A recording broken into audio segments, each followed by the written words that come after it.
I tuhan til I vatur til et kemen kenning til dünyada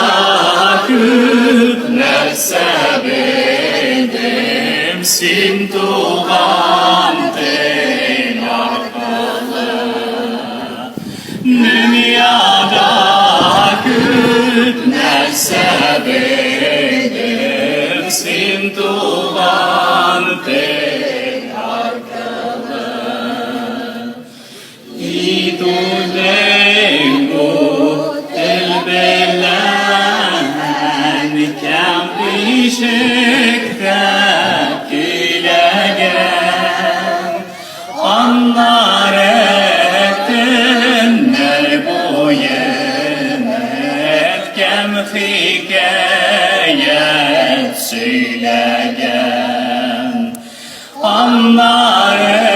ettinler bu yemet kem hikayet söylegen I tuhan til her vakitta yerden elbirlemsinin keşke neden anlaşılan şartlarım fayram minin keşke neden anlaşılan şartlarım fayram minin I tuhan til sinde bulgan yenilik kılgan doğan